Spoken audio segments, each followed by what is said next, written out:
Queridos amigos, companheiros de Ideal Espírita, boa noite. Para nós é uma alegria podermos estar juntos nessa noite, realizando essa reunião de quinta-feira do Grupo da Fraternidade Espírita Frei Germano. É sempre muito bom podermos nos reunir, mesmo que virtualmente, para podermos estudar e aprender mais um pouco do Evangelho de Jesus à luz da doutrina espírita. Nessa noite, o nosso trabalho versará sobre o tema perispírito. E para nós iniciarmos as nossas atividades, vamos elevar os nossos pensamentos ao mais alto, realizando a nossa oração inicial. Senhor Jesus, mestre e amigo, aqui nos encontramos mais uma vez reunidos em seu nome, buscando o aprendizado do teu santo evangelho. Ilumina-nos nesta noite. Auxilia-nos a introjetar para dentro dos nossos corações essa mensagem que nos ilumina, que nos esclarece e que nos instrui.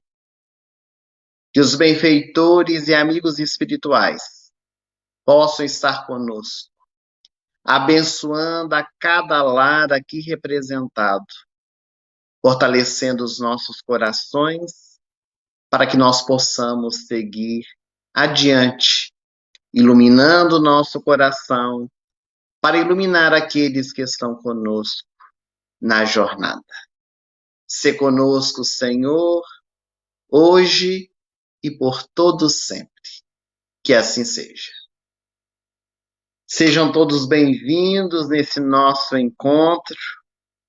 E para nós iniciarmos as reflexões dessa noite, nós queríamos dizer que desde os tempos mais antigos, ele é estudado, mas com outros nomes.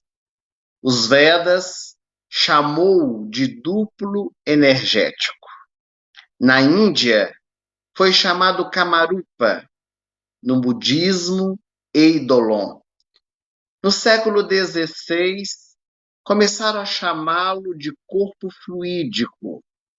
Mais tarde, os esoteristas chamaram corpo astral.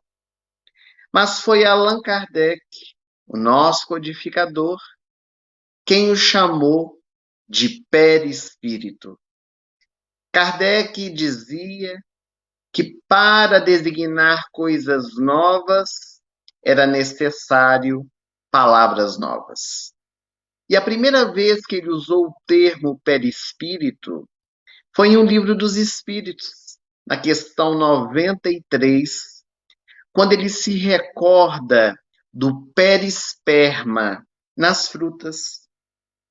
Quando nós tomamos à nossa mão alguns frutos, como por exemplo o pêssego, nós temos a semente, o perisperma, que é a polpa, e tem a casca. E de uma maneira muito simbólica, bem didática, como o pedagogo que era, para que nós pudéssemos compreender, ele fez essa correlação que os espíritos endossaram. Então ele chamou a semente de espírito, a casca de corpo e o perisperma, a polpa que resguarda a semente, seria o perispírito. O benfeitor espiritual André Luiz, pelas mãos abnegadas de Francisco Cândido Xavier, chamou corpo astral, como também os esoteristas. Um grande estudioso do nosso movimento espírita, Hernando Guimarães Andrade, ele foi considerado um grande cientista, chamou o perispírito de modelo organizador biológico. Mas para nós termos uma ideia que esse princípio ele sempre esteve presente, conforme já vimos em outras civilizações, mas principalmente no seio cristão, é que Paulo, em sua primeira carta aos Coríntios, no capítulo 15, versículo 44, ele disse: assim como tendes um corpo material, tendes um corpo espiritual. Mas de todas essas denominações que foram dadas ao perispírito, logicamente nessa noite nós vamos tomar por base aquela que foi trazida pelo nosso codificador e então utilizaremos a palavra perispírito, cuja designação dada pelo nosso codificador é o envoltório sutil e perene que possibilita a interação da alma, do espírito, com o meio material, com o meio físico.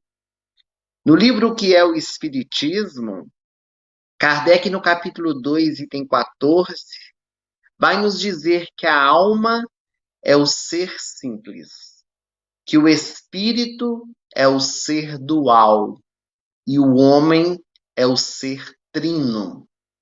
Ou seja, a união do princípio inteligente, do perispírito e do corpo material constitui o homem. Já o princípio inteligente e o perispírito, separados do corpo, constituem o espírito. Então, nas aparições, quando nós vemos um espírito, na verdade, nós não estamos vendo o espírito em si, estamos vendo o seu perispírito, porque o perispírito é que dá forma ao espírito. O espírito é uma chama, é uma luz que é moldada pelo perispírito, que vai lhe dar a forma. Segundo os benfeitores espirituais, o perispírito é perene. Embora existam muitos estudos que defendam a tese que depois que o espírito não precisa mais se reencarnar, ele perde o seu perispírito, isso não é verdadeiro. O perispírito, ele não se perde, ele quintessencia-se, ou seja, ele vai se depurando de tal forma que fica quase que imperceptível. Ou seja, ele vai perdendo essas características materiais e vai se depurando cada vez mais. Mas o perispírito é uma matéria em outra frequência. Então seria óbvio que à medida que o espírito evolui, também o perispírito vai se tornando mais sutil, em estágios bem mais elevados. Também, segundo os benfeitores espirituais, o perispírito, ele possui alguns centros vitais, que seriam fulcros de energia, que são os elos de ligação entre o espírito e o corpo físico, que vão contribuir para a harmonização, para o equilíbrio de todo o nosso ser. Diversas técnicas, com o passar do tempo, foram sendo elaboradas para auxiliar neste equilíbrio destes fulcros, que são chamados também de chakras. Então, nós temos a acupuntura, nós temos a homeopatia, nós temos a bioenergia, que é chamada no nosso movimento espírita de passe, nós temos o reiki, outras formas utilizadas dentro da nossa sociedade que vão harmonizar esse corpo espiritual, ou seja, o perispírito. O espírito André Luiz, pela mediunidade de Chico Xavier, no livro Entre a Terra e o Céu, vai nos explicar também de uma forma muito minuciosa esses fulcros de energia. Segundo o benfeitor, são inúmeros.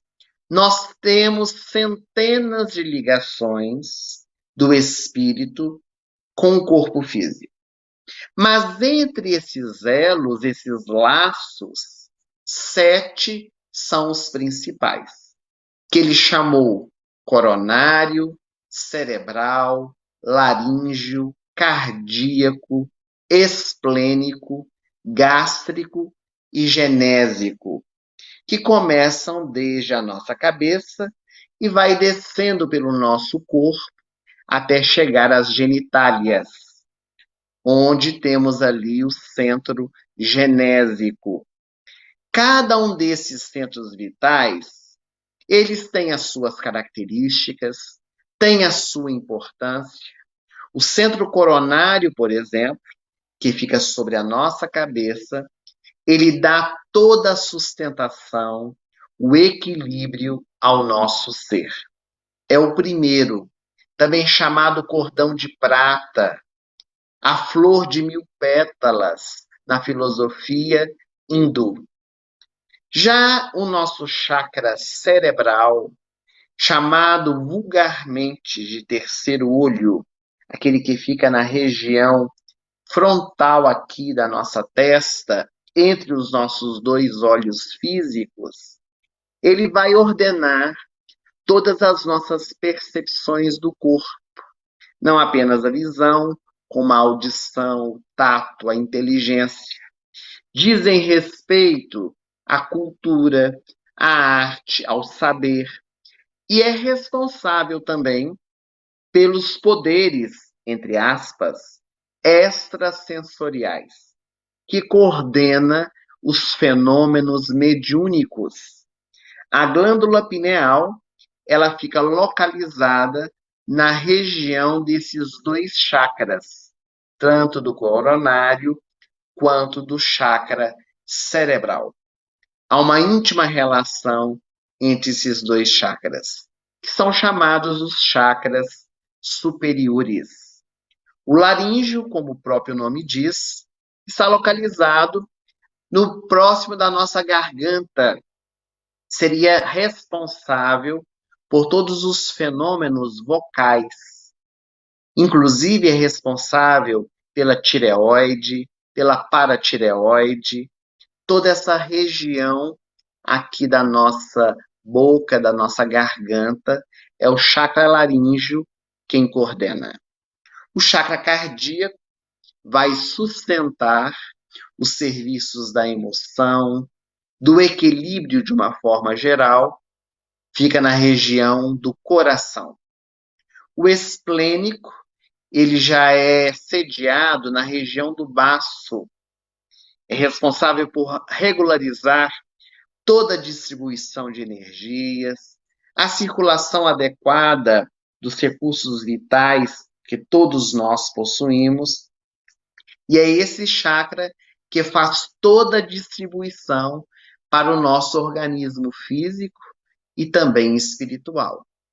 O gástrico já se responsabiliza pela penetração dos alimentos, pelo fluido que nos sustenta a nossa organização.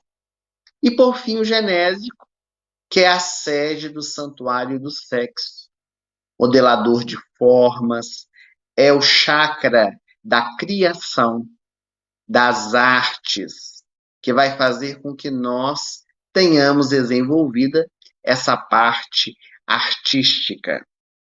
Quando nós estamos no mundo espiritual, desencarnados, esses centros de força, esses fulcros de energia, eles também existem. Não perdem o seu dinamismo. É claro que vão apresentar algumas transformações, porque não mais existe o corpo físico. Segundo André Luiz, há 2 chakras que sofrem profundas alterações, que é o chakra gástrico e o chakra genésico, visto que, no mundo espiritual, nós não necessitamos nos alimentar, como aqui na Terra, e nem praticar sexo.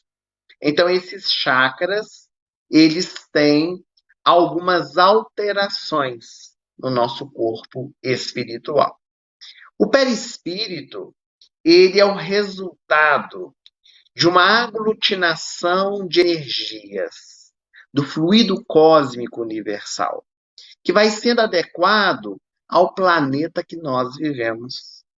Então, dizem os benfeitores que quando um espírito ele vai se reencarnar em outro orbe, é preciso que haja todo um trabalho no seu perispírito, para que ele tenha condições de habitar naquela nova região. De acordo com o mundo, ele vai retirar dali, então, as substâncias, aglutinando aquilo que lhe é necessário. No livro Fatos Espíritas, William Crookes, um dos grandes estudiosos do nosso movimento, ele vai dizer que cada célula do nosso corpo físico é a imagem da respectiva célula do nosso corpo espiritual. É o nosso espírito que plasma o nosso corpo físico. Desde o momento em que há um encontro das duas células, os dois gametas, masculino e feminino, quando o espermatozoide encontra-se com o óvulo fecundando, e ali nós temos a célula ovo, aquele quanto de energia, o espírito, por meio da mente, vai transferindo para aquela célula ovo todas as suas conquistas. E isso se dá pelo perispírito. É pelo perispírito que o espírito vai transferindo todas aquelas emanações fluídicas que vão, inclusive, transmitir algumas enfermidades, as congênitas, por exemplo, que vai marcar o corpo físico com determinadas debilidades físicas, conforme a necessidade espiritual daquele ser que está se reencarnando. Porque no nosso perispírito estão guardadas todos os registros das nossas existências anteriores. O perispírito, para nós podermos ter uma visão também mais didática, pode ser comparado a um pendrive. Pendrive nós vamos salvando ali todas as informações. Estão ali guardadas naquele chipzinho. Quando nós colocamos ele no computador, nós podemos acessar a qualquer momento. Mas ao contrário do pendrive, que se der um pane, ele apaga todas as informações, o perispírito não. Nele estão guardadas todas as conquistas. Quando nós reencarnamos, há como que um esquecimento do passado. Mas aquilo que nós conquistamos está latente dentro de nós, tanto positivamente quanto negativamente. Então, a nossa mente, ela vai sustentando toda essa intercomunicação. Que é muito curioso isso, meus amigos. Quando, por exemplo, o nosso espírito dá um comando para o nosso corpo agir, isso é quase que automático, é questão de milésimos de segundos, é o perispírito que faz essa transmissão. E quando nós sentimos emoções que vêm exteriormente, eis então que é o nosso perispírito que transfere para o espírito essas sensações, essas emoções. Então é um processo que vai demandando o nosso estudo, a nossa compreensão, justamente porque faz parte do nosso cotidiano. Todas as vezes nosso movimento espírita que se fala que vai se estudar sobre perispírito, nós achamos que não tem importância nenhuma. Mas o perispírito ele é fundamental no nosso processo reencarnatório, no mundo espiritual, embora o perispírito ele não tenha autonomia nenhuma. O perispírito ele não tem inteligência, é uma substância que é comandada pelo espírito. Então, o perispírito é apenas esse intermediário. E é ele que nos permite a nossa identificação. Como o espírito não tem forma, o perispírito que lhe dá forma, Quando nós desencarnamos, geralmente, com muitas poucas exceções, nós mantemos a nossa aparência última, da nossa última reencarnação. Por que isso acontece? Para facilitar a identificação no mundo espiritual. Então, geralmente, as pessoas mantêm a aparência, a vestimenta, para que as pessoas, os espíritos que conviveram com ela, possam identificá-lo melhor. É claro que às vezes a pessoa rejuvenesce, o espírito, no caso, rejuvenesce, problemas que a pessoa tinha quando encarnada, físicos, desaparecem. Isso vai variar de acordo com a evolução de cada um. E há alguns espíritos que conquistaram a elevação espiritual, que algumas vezes escolhem mudar a sua aparência física, recordando-se daqueles dias em que para ele foram de extremo aprendizado, para que jamais eles possam se esquecer. Exemplo, o benfeitor espiritual Emmanuel, ele teve várias reencarnações confirmadas, inclusive por Chico Xavier, como Públio Lentulus Cornélios, Nestório, o escravo, também Padre Damiano, Padre Manuel da Nóbrega. Ao que consta, essa foi a sua última reencarnação, como Padre Manuel da Nóbrega, um dos grandes padres que realizou um trabalho extraordinário no descobrimento do Brasil. Mas no mundo espiritual, ele se apresenta com a aparência de Públio Lentulus, o senador romano. Ele quis guardar aquela aparência porque foi o primeiro encontro que ele teve com Jesus e na sua reencarnação não soube aproveitá-la. Então isso marcou tão profundamente seu coração que ele resolveu tomar essa aparência no mundo espiritual. Já a benfeitora Meimei, uma grande trabalhadora do nosso movimento espírita, ela mantém a sua aparência como da última reencarnação, da forma que desencarnou. Então, o espírito, a depender do seu grau de evolução, de entendimento da vida, ele pode escolher a aparência que quer manter. Mas todos nós, espíritos medianos, de uma maneira geral, nós mantemos a nossa última aparência para facilitar a identificação. As leis divinas, elas são muito sábias e fazem com que, muitas vezes, as leis humanas estejam imbricadas nas leis divinas. Porque há momentos, meus amigos, vejam que interessante isso. Há momentos em que o nosso corpo não envia informações para o nosso espírito. E isso foi um grande avanço da ciência. Nós podemos ter esse fenômeno quando o nosso corpo está anestesiado. Seja uma anestesia parcial ou uma anestesia geral. Seja uma anestesia em algum membro no nosso corpo físico todo. Quando nós estamos anestesiados por uma cirurgia, para um ponto que vamos tomar, nós não sentimos dor. Por quê?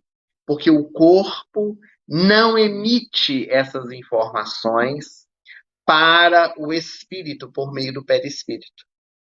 Vejamos como é belo a ciência desenvolvendo técnicas que interferem, inclusive, no campo espiritual, sem se dar conta que isso acontece.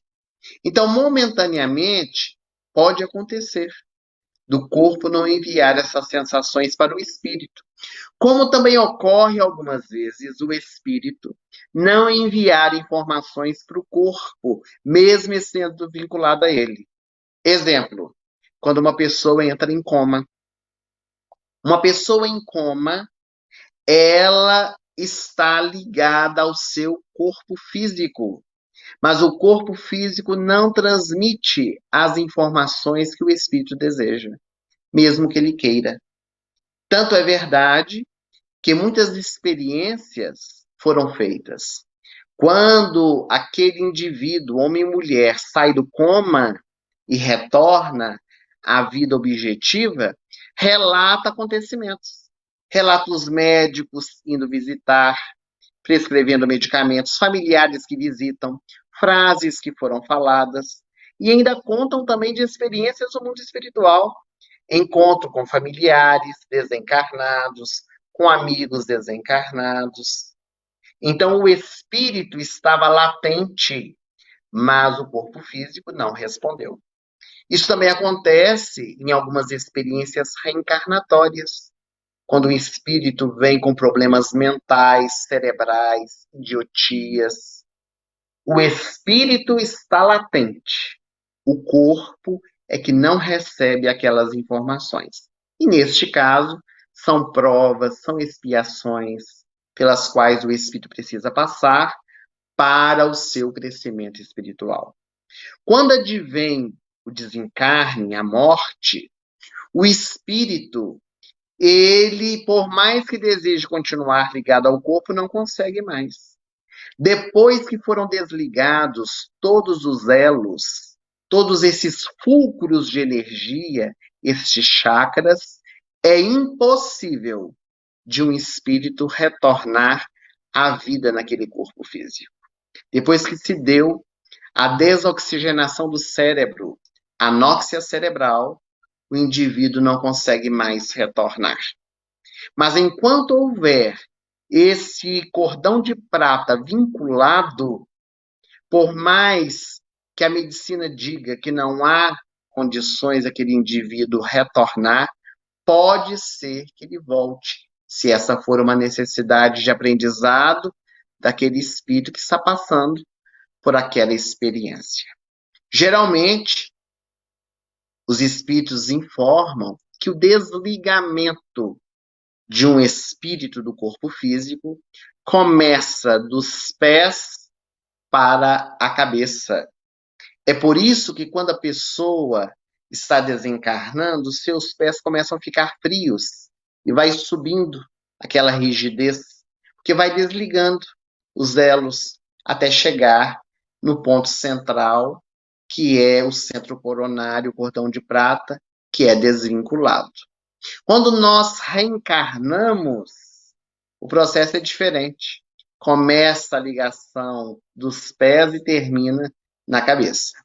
O último elo de ligação do corpo, do espírito com o corpo físico, é no cordão de prata, que se dá aproximadamente, diz Emmanuel, por volta dos 7 anos de idade, quando o espírito está completamente vinculado ao corpo físico. Até os 7 anos de idade, o espírito tem muita ligação ainda com o mundo espiritual, que ocorre que as crianças tenham seus amigos imaginários ou não, que são os amigos espirituais, são espíritos que eles veem, convivem, e isso é muito natural no período da infância.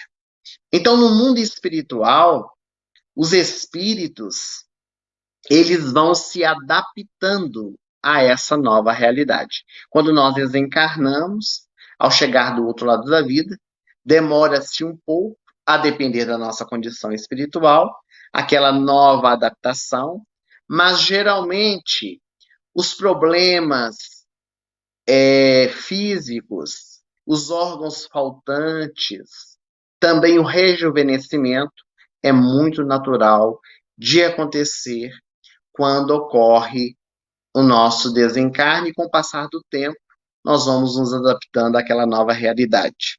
Alguns relatos, inclusive, muito curiosos. Uma criança, por exemplo. Quando uma criança desencarna, ao chegar no mundo espiritual, ela não é mais criança. Há um período, no entanto, para o espírito readaptar-se. Inclusive, há na colônia Nosso Lar uma espécie de instituição para crianças, que é coordenada por Blandina, que é a nossa querida Meimei, que cuida dessas crianças que estão nesse período de readaptação. E elas, com o passar do tempo, vão desenvolvendo. O perispírito se desenvolve, cresce, volta à compleição física, espiritual, humana, adulta. Mas o que acontece? Quando um familiar desencarna, vamos supor que é a mãe, que é o pai, que é o avô daquela criança que desencarnou. Geralmente, o espírito, quando está em condições de receber os seus familiares, ele volta à sua condição infantil. Ou seja, o perispírito é moldado, ele volta à infância para poder receber os seus familiares. Porque se ele for como adulto, não vai ser reconhecido. Porque a última memória que eles têm, os familiares, é daquela criança que morreu com 7, com 9, com 12 anos de idade. Então o espírito volta a essa condição, recebe os seus familiares e com pouco tempo vai se desenvolvendo e volta à sua condição normal. Isso é muito comum de ocorrer no mundo espiritual com os espíritos desencarnados. No entanto, quando nós somos muito vinculados ao corpo físico, quando o espírito está muito apegado às questões materiais, quando está muito sofrido, revoltado com a sua condição, com a sua enfermidade, pode ser que no mundo espiritual permaneça por um período mais longo, em sofrimento, em debilidades, muitas vezes fechado dentro de si mesmo, nas suas culpas, nas suas dificuldades. Mas a misericórdia divina sempre apresenta para todos nós, dando-nos novas oportunidades, para que nós possamos nos soerguer e seguir adiante. Tanto encarnados quanto desencarnados, o nosso perispírito, ele emite uma vibração. Essa vibração, que é uma certa luminosidade, é chamada de aura. A nossa aura é uma emanação do nosso perispírito. A sua cor, a sua intensidade, ela vai variar segundo o nosso adiantamento moral e principalmente segundo as nossas emoções daquele instante. A nossa aura ela se modifica rapidamente. Existe um estudo muito aprofundado da aura, que é a quirliangrafia, uma foto que é tirada da aura para que possa ser estudada as nossas condições emocionais. É óbvio que esse tema da quirliangrafia não tem nenhuma vinculação com o espiritismo. Nós estamos trazendo a questão para nós entendermos como a ciência já tem se debruçado sobre este assunto. Dizem aqueles que estudam a quirliangrafia que a nossa aura ela tem alguns pontos que são fixos, ou seja, pode ser estudada e compreendida por meio desses estudiosos nas nossas características mais profundas, e existem também as modificações contínuas que ocorrem de segundo a segundo. Quando nós nos vinculamos por meio da oração, quando nós estamos num patamar bem tranquilo, harmônico, quando nós caímos na vibração em ódios, rancores, raivas, tudo isso vai fazendo transformar a nossa aura. E as tonalidades, é claro, também vão variando. Dependendo do grau de adiantamento do espírito, depois do desencarne, ele consegue visualizar essa condição dos outros espíritos. Consegue visualizar esta aura na sua plenitude. Algumas pessoas encarnadas, de relance, algumas com maior potencialidade, conseguem ver a aura das pessoas. Mas os espíritos encarnados, principalmente os mais evoluídos, eles fazem até uma leitura perispiritual dos espíritos que estão em condição menos superior para entender as suas necessidades, os seus conflitos íntimos, porque, conforme nós dissemos, é ali que estão registradas todas as conquistas positivas e negativas.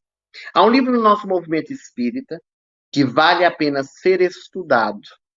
É um grande livro na palavra, porque de muitas páginas, mas também grande livro por estar muito aprofundado nesse tema. É um livro de Zalmino Zinerman. editado pela Federação Espírita Brasileira, que se chama Perispírito. É um calhamaço de mais de 600 páginas, onde ele faz um estudo aprofundado a respeito do perispírito, e é ele que nos apresenta propriedades do perispírito. O perispírito tem algumas propriedades que são interessantes de nós abordarmos. Ele diz, por exemplo, que o perispírito tem porosidade e plasticidade. Por ser uma matéria diferente, é claro, da nossa matéria física, ele tem como característica principal essa plasticidade. Por quê? Porque o perispírito, ele precisa passar por transformações. Quando nós vamos desencarnar, aliás, desculpem, quando nós vamos reencarnar, o nosso espírito, ele tem que perder essa compleição humana. Então, ele vai sendo trabalhado pelos benfeitores espirituais numa redução volumétrica, que é chamado de ovoide. Nós temos os ovoides no mundo espiritual, que são espíritos fechados dentro de si mesmo, nas suas culpas, mas nós temos também os ovoides, que são esses espíritos preparados para a reencarnação, que tomam aquela forma da célula ovo. E quando o perispírito desse espírito nessa redução volumétrica é ligado à célula ovo, conforme nós dissemos, pela mente, ele vai se desenvolvendo. Então, o espírito, ele se desenvolve junto com a célula ovo. Ele vai crescendo junto com ela, chegando à condição do nascimento. Então, a sabedoria divina é extraordinária. Mas essa plasticidade é que faz também que os espíritos, eles tomem formas diferentes. Formas agradáveis ou formas desagradáveis. Nós temos espíritos, por exemplo, que vivenciam a zoantropia, ou seja, transformam-se em animais no mundo espiritual. Temos relatos de lobos, de dragões, de cobras. São espíritos que, fechados na sua dor, na sua ignorância ou na sua maldade, ainda distanciados do bem, transformam-se em animais para amedrontar, para terem o seu poder, assim acreditam, como nós temos espíritos que manipulam as suas energias perispirituais para se transformarem em luzes. Há um relato belíssimo do benfeitor espiritual Irmão X, que ele conta que numa reunião em que participou Allan Kardec e também Napoleão Bonaparte, realizado no mundo espiritual, no 18 Brumário, eis que espíritos caíam naquela sala em forma de estrelas, estrelas incandescentes, que quando tocavam o chão, transformavam-se em espíritos iluminados. Com a chegada de Jesus aqui na Terra, foi uma estrela que anunciou sua chegada. E dizem os benfeitores que essa estrela foi um conjunto de espíritos que se transformaram naquela bela estrela, anunciando a chegada do Nazareno. É porque o nosso perispírito é comandado pela nossa mente. E a nossa mente tem esse poder de ideoplastizar, de criar. Daí a plasticidade. Também o perispírito é visível. O espírito não é visível, mas o perispírito é. O perispírito, ele faz com que o espírito possa ser visto. Então, quando nós vemos um espírito, nós estamos vendo, na verdade, o seu perispírito, mas não com os olhos físicos, com os olhos espirituais. Ninguém, meus amigos, vê espíritos com olhos físicos. A mediunidade da vidência é uma mediunidade que transcende a visão física, é uma visão espiritual. Nós temos pessoas cegas que veem espíritos.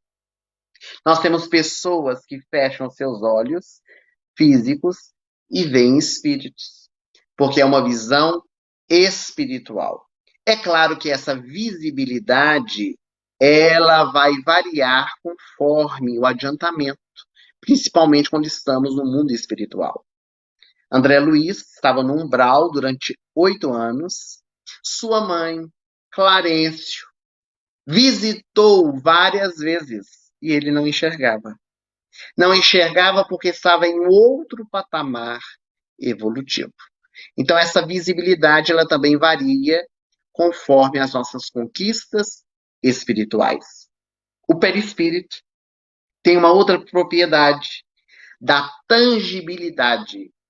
Pode ser tocado.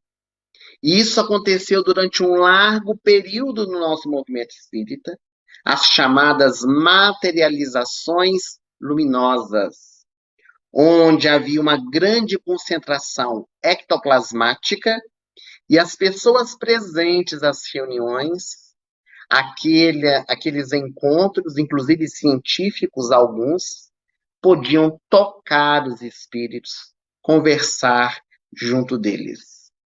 Também o perispírito tem a propriedade da bicorporeidade, que somente é dada quando o espírito está encarnado. A bicorporeidade é estar em vários locais ao mesmo tempo. Então, alguém está encarnado, um espírito está encarnado, e ele se encontra no local e pode aparecer em outro.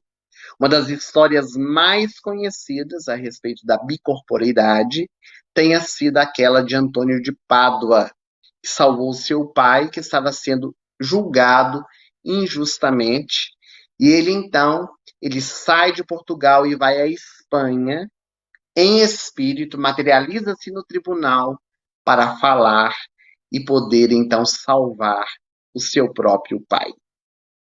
Mas uma pergunta que não quer calar, já que somos espíritas e nos baseamos na fé raciocinada, existem provas do perispírito? Nós podemos provar que o perispírito existe?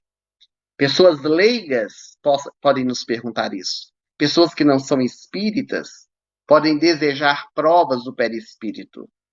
Leon Denis, um dos grandes estudiosos do nosso movimento espírita, no livro Problema do Ser, do Destino e da Dor, ele traz de maneira extraordinária provas objetivas e provas subjetivas do perispírito. As provas objetivas são aquelas que dizem respeito à observação lógica dos fatos que estão ao nosso derredor. Essas provas, elas são, inclusive, incontestáveis. Uma das provas que ele traz, ele chama de desenvolvimento ontogênico. O que é isso? O próprio desenvolvimento do nosso corpo físico. Meus amigos, quando nós pegamos um bebê no nosso colo, dias de nascido, e ficamos olhando para ele, sabendo que um dia nós estivemos daquele tamanho, e hoje nós somos seres adultos, com 1,70 m, 1,80 m, seja lá quantos metros tivermos, o desenvolvimento do nosso corpo, dos nossos órgãos, o crescimento, tudo isso teve que ter uma ação, uma força motriz.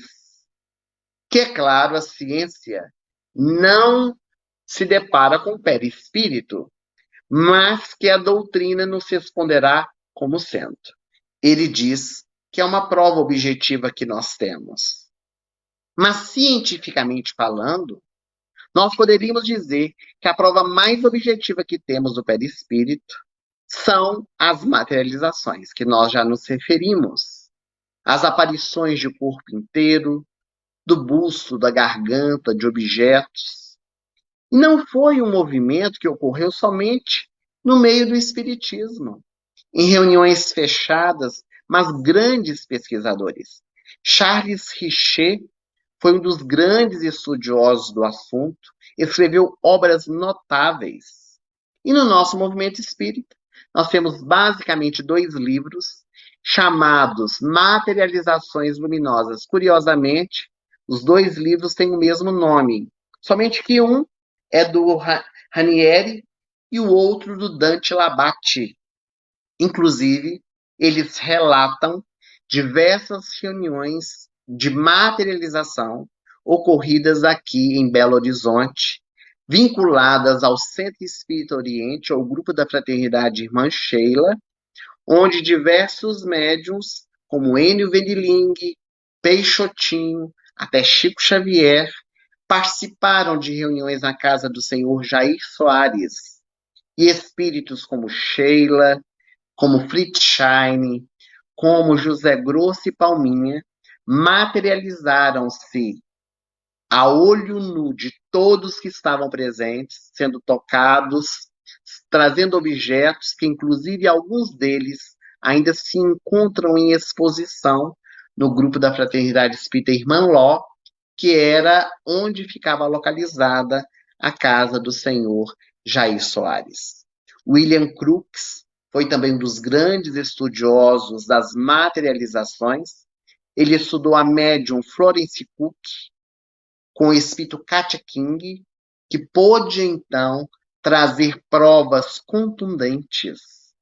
O espírito foi pesado, foi medido a sua pulsação, puderam constatar a veracidade daqueles fatos. Os desdobramentos também são provas objetivas do perispírito. Essa realidade espiritual que nós vivemos todas as noites. Quando nós dormimos à noite, o nosso espírito se desprende do corpo. E nós temos aquilo que chamamos de sonhos, que são os nossos desdobramentos espirituais, a emancipação da nossa alma, onde nós convivemos com outros espíritos, inclusive com aqueles que estão desencarnados, e não nos desprendemos do nosso corpo físico. Estamos ligados por esse cordão de prata, por onde quer que nós formos. E chega o momento que nós despertamos no nosso corpo, voltando à consciência objetiva. Há também, meus amigos, as fotografias transcendentes, que foram também provas incontestáveis. Essas não há como duvidar. São as fotografias que foram tiradas nas reuniões de materializações. Elas foram denominadas transcendentes por Alexandre Akizakov, na fotografia destes fenômenos, que ele pôde denominar como materializações invisíveis, que só apareciam nas fotos, fossem os espíritos, fossem objetos. Muitas pessoas, não vamos dizer muitas, algumas pessoas já tiveram essa experiência.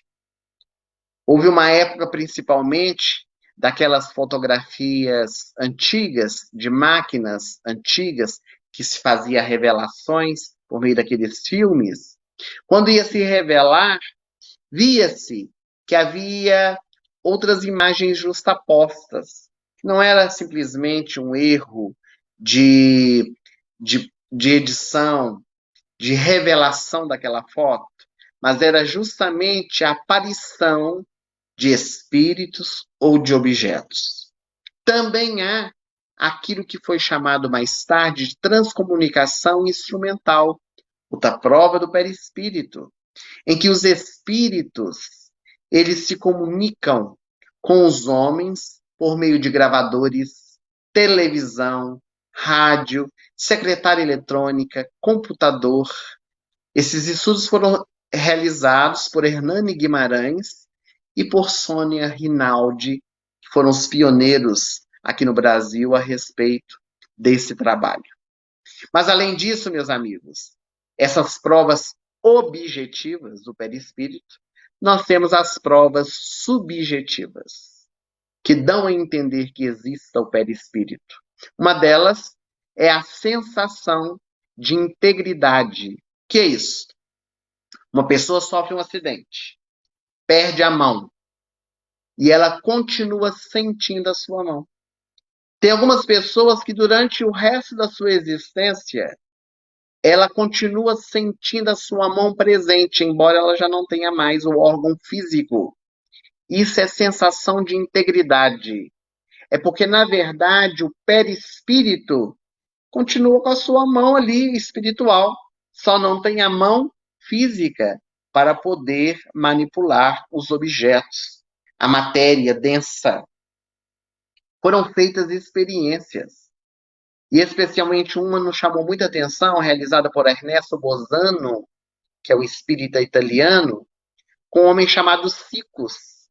Ele era um moço maneta do braço direito, e ele tinha essa sensação de integridade, ele sentia perfeitamente o braço.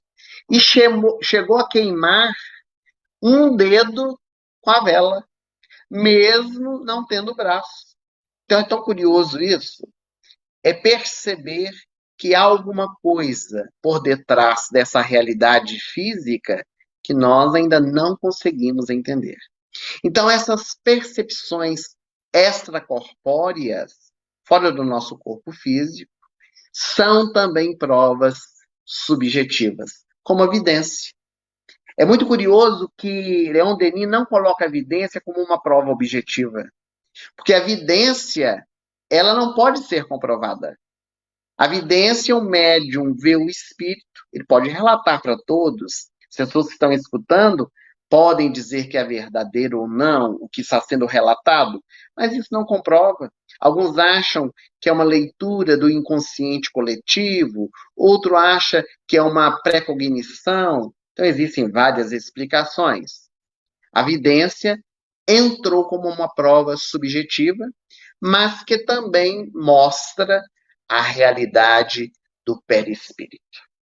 Mas nessa noite, falando sobre este tema, que é um dos princípios básicos da doutrina espírita, nós não poderíamos finalizar esse nosso encontro a respeito dessa temática sem trazermos uma história real que demonstra para todos nós, com fatos fidedignos, que o perispírito existe. Logo após o terceiro dia de sua morte, depois de ter sido levado à cruz infamante, colocado no sepulcro doado por José de Arimateia, Madalena, Salomé foram ali, junto ao sepulcro, para poder lavar o corpo como mandava as tradições. Joana também estava junto delas. E ao chegarem ali, a pedra estava rolada, o corpo não estava ali dentro. Escutaram uma voz que dizia: aquele a quem procuram, aí não se encontra. Um desespero tomou o coração daquelas mulheres. Joana e Salomé saíram correndo e Madalena, ajoelhada aos pés do sepulcro, chorava. Que teriam feito com o corpo do seu mestre? Foi quando ela viu o jardineiro entre os arbustos. Ela quis perguntar se ele havia visto algo, e quando ela olhou para ele, era Jesus.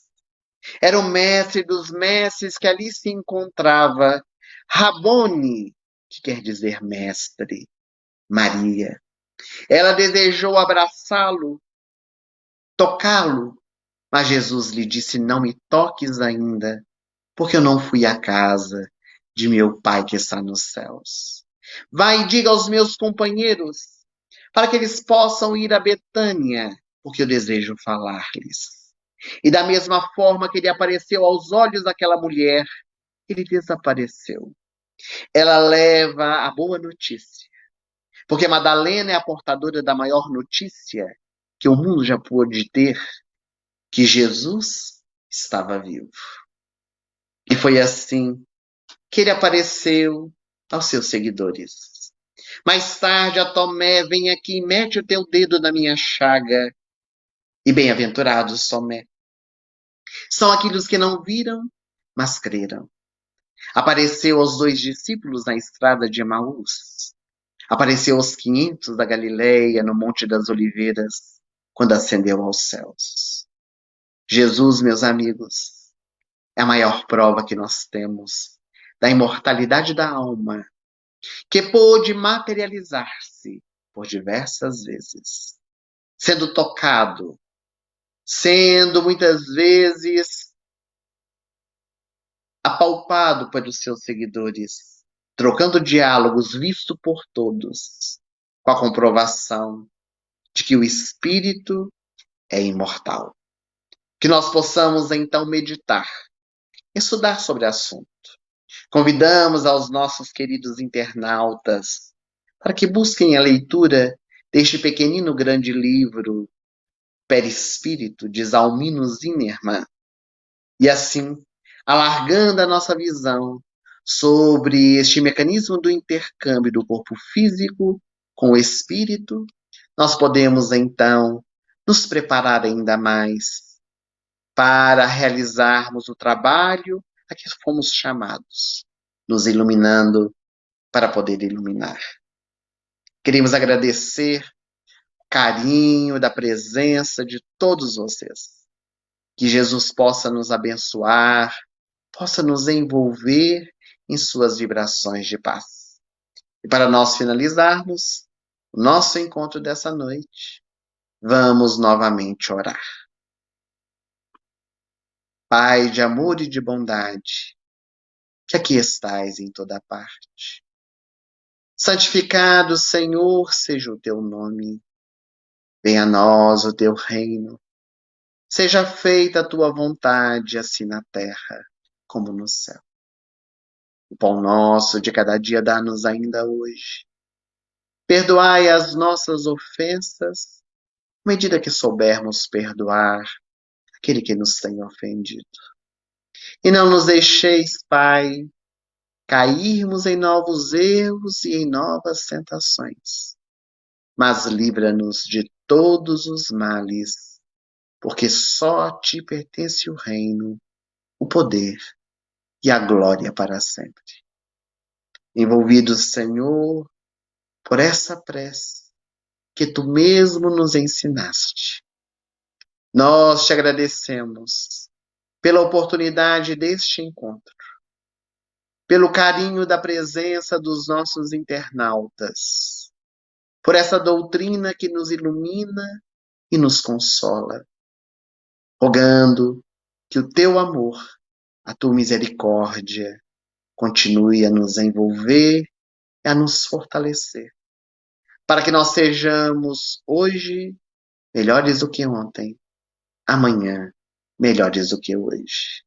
Sê conosco, Senhor, hoje e por todo sempre. Que assim seja.